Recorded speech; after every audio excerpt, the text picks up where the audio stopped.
We have another example of cops using excessive force, this time on a 95-year-old World War II vet who needed a walker to get around. So apparently this man, John Wrana, was at a assisted living facility, and he refused medical attention or medical care from the staff that worked there. And apparently he got a little, I wouldn't say violent, but he threatened someone in the staff, and as a result they called the authorities. After the authorities showed up, they decided to, I guess, subdue him by tasing him and then shooting him with a beanbag.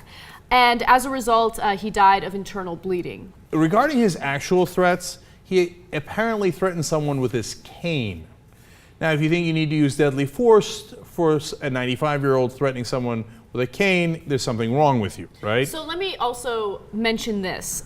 Details of this story are sketchy. There are conflicting reports.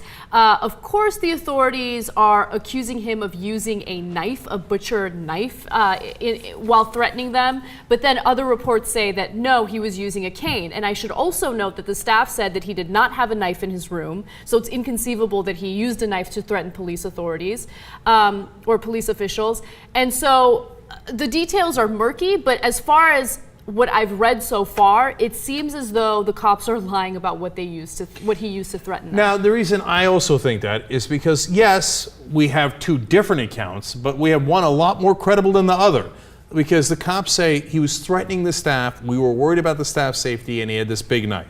The staff say we weren't even in the room. In fact, we were telling the cops, please let us in the room because we can calm him down. We know him, and everything's going to be all right. So not only was there, according to the staff, no knife, but they were definitely not threatened, and the cops wouldn't even let them use reasonable ways of trying to subdue this 95-year-old guy. Instead, they apparently came in with riot police shields and busted into his room.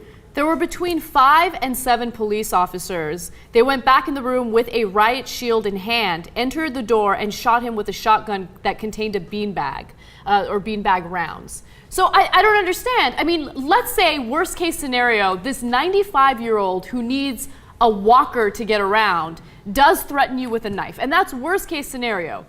5 to 7 police officers can't calm him down using the riot gear that they came in with? Yeah, if you have the riot gear, and look, he apparently, he put the knife aside for a second, had, like I said, his metal cane, which reminds me of like the old wrestling. I'm going to beat you with my cane, you pencil neck geek. And he had a 2-foot-long metal shoehorn. Okay, you've got the riot gear. You don't need to shoot him with a shotgun, even if it's a beanbag. Bring it down, and the tasing first. And no. So look, the overall thing I get from this is like cops can make mistakes. It happens, and when they feel endangered, I get it. I'm the guy who said they should have shot the dog in the Hawthorne video, etc. Right? But the overall problem is we've got this police state mentality, and the idea is always go in with overwhelming force. Now they got the tanks and the police, different police units and stuff. Remember Steven Seagal bulldozed the house in Arizona. That goofball working with Sheriff Arpaio because there was some cockfighting, and so then he actually destroyed this house. So the whole idea is like you just go in with everything you got. It's a 95-year-old guy. Who cares? Let's shoot him. Let's do the riot thing and let's tase him. Just calm down for a second. What kind of a bad cop are you if you can't, just handle a 95-year-old with some degree of sense and reason and civility? And by the way, the guy was a World War II vet. He survived the Japanese. He survived the Nazis. And then we go and, kill him. We kill him with a beanbag. Because he had a metal cane.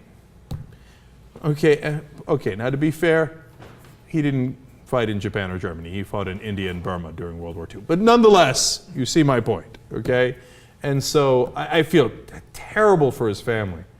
I mean, this guy survives all this, and then to die like this. Cops, man, you don't need overwhelming, insane force in every instance. I get it when you're threatened, but you weren't threatened by this guy to give this kind of response. Just use some common sense for Christ's sake.